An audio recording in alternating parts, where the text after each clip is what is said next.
Coucou les enfants. Alors, je suis ravi que Tout bien tout mal ait été sélectionné dans le cadre du prix Dis-moi ton livre organisé par les bibliothèques du pays de Quimperlé. Et je suis encore plus ravi de répondre aujourd'hui à vos questions parce que je les ai regardées et elles sont vraiment super. Alors on y va. Première question.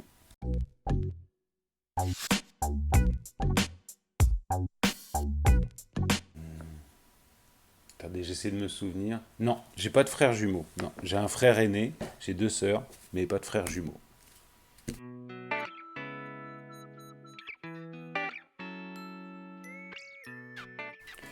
Quand j'étais petit, bah, j'étais comme tout le monde. Certains jours j'étais tout bien, certains jours j'étais plutôt tout mal. C'est même ça dépendait des minutes, hein, mais c'est normal.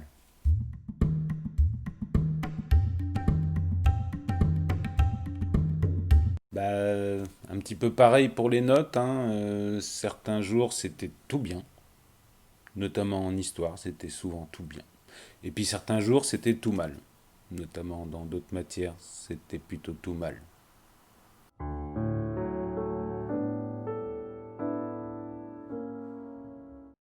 Vous voyez ceci? Ceci était un globe en forme de ballon, voilà. Et puis ma fille a eu la bonne idée de jouer avec dans les rosiers. Voilà.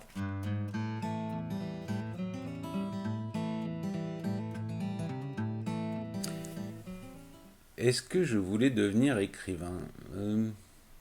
Pas vraiment. En fait, ça m'est venu. Ça vient à partir du moment où on a une idée de livre. C'est pas tellement une envie. Ah, je vais être écrivain. Je vais être un grand écrivain. C'est plus ah, j'ai une idée de livre. Et si je le faisais?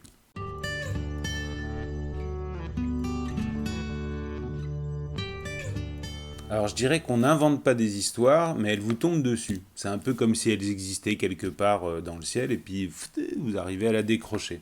Alors sachant que dans 90% des cas, la super histoire que vous avez en tête, en fait, elle donne rien. C'est-à-dire que vous n'arrivez pas, finalement, vous n'arrivez pas à faire une histoire complète, vous n'arrivez pas à faire un livre. Et puis de temps en temps, miracle, la bonne idée de départ devient une bonne idée de livre. Et là, ça roule tout seul. Enfin, presque tout seul. Il faut beaucoup de travail quand même.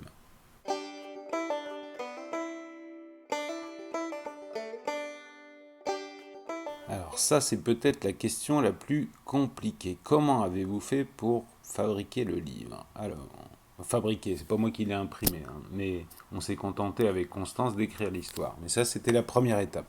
C'est-à-dire qu'on se réunit autour d'un canapé ou autour d'une table, et puis on essaye de faire en sorte que l'histoire se développe, prenne de l'ampleur, qu'elle soit cohérente, qu'elle soit rythmée aussi, c'est le plus important. Et donc, on va faire un déroulé, un texte, et puis ensuite un découpage. C'est-à-dire qu'on va regarder page par page ce qui peut se passer. Et puis on essaye d'imaginer ce qu'il peut y avoir comme illustration. Mais sachant qu'après, ça va être à l'appréciation de l'illustrateur. En l'occurrence, c'est Cathy Carsanti, qui était quelqu'un qu'on connaissait tous les deux et dont on apprécie beaucoup le travail. Et donc, on lui a donné ce découpage. On lui a dit voilà, page 1, il se passe ça, page 2, il se passe ça, page 3, il se passe ça, etc., jusqu'à la dernière page. Et puis, à toi maintenant d'essayer de trouver, très important, des personnages, c'est-à-dire de donner une allure à tout bien et tout mal qui satisfasse tout le monde.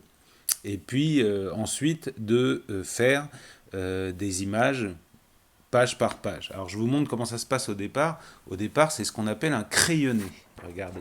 Cathy va nous donner un crayonné. C'est-à-dire simplement des pages comme ça, simplement au crayon, vous voyez, sans couleur.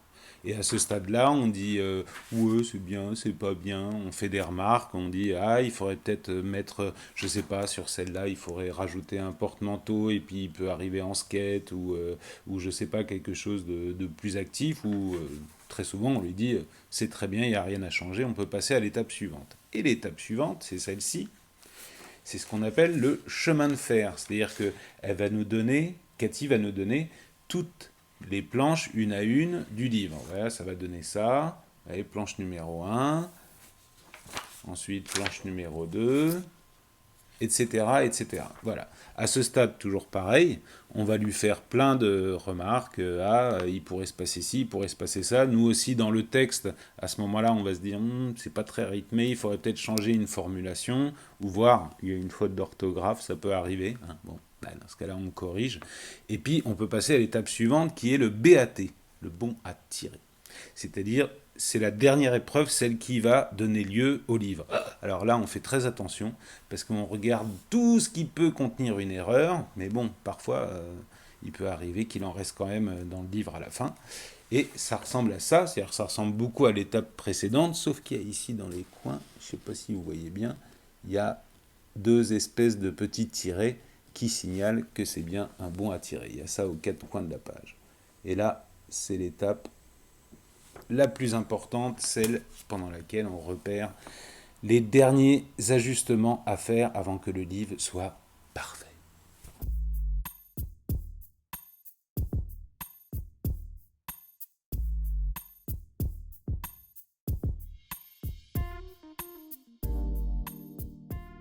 Qui de vous trois a inventé l'histoire?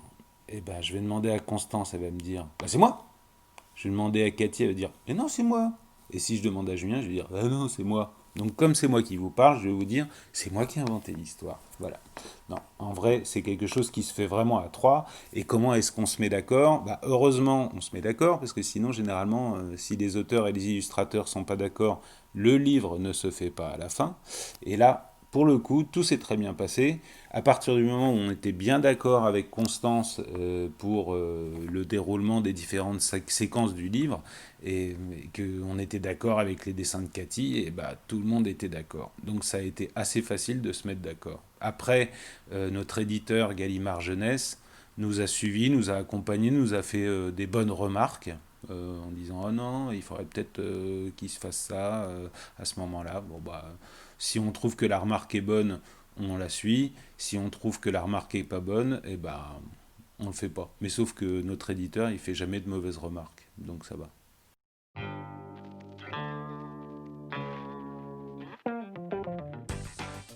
Bah pareil pour l'idée du titre, hein. On va pas dire. On peut pas dire. C'est quelque chose qui a émergé comme ça. Voilà.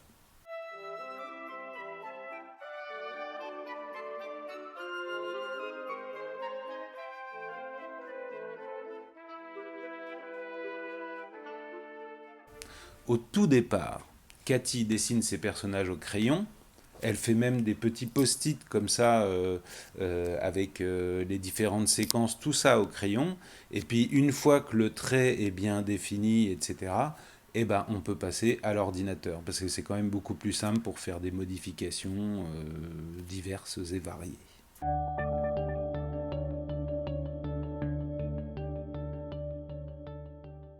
En tout, pour l'écriture, je dirais que ça nous a pris une quinzaine de jours.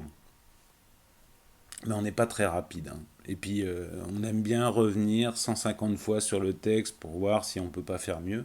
Mais bon, une quinzaine de jours pleins pour l'écriture complète du livre, et puis après pour l'illustration, les allers-retours. On peut pas vraiment dire combien de temps on a mis. En tout, je sais pas, il a dû se faire sur 4 mois, quelque chose comme ça, ce livre.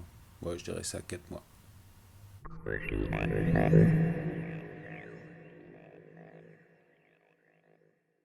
Alors oui, il y a une question qui est est-ce qu'il y aura une suite à ce premier album de Tout bien et tout mal? Et la réponse est oui, il y aura une suite puisqu'on a écrit avec Constance Tout bien et tout mal en vacances. Donc vous allez voir que il y a fort à faire avec Tout mal en vacances. Déjà pour partir, c'est pas simple. Et puis par ailleurs, juste après le confinement, on a enregistré avec Constance et d'autres acteurs, on a enregistré des épisodes audio de Tout bien et tout mal, les aventures de Tout bien et tout mal. Et ça va paraître à la rentrée sur l'application qui s'appelle Alma, A-L-M-A. Donc si vous avez aimé l'album, vous allez adorer les aventures de Tout bien et tout mal en audio. Des épisodes de 7 à 10 minutes, vous allez voir, c'est très rigolo. Enfin, j'espère que c'est très rigolo. Voilà. Bah merci beaucoup. Et puis à très bientôt les Quimperlois et les Quimperloises. Et je vous souhaite de très bonnes vacances. Au revoir.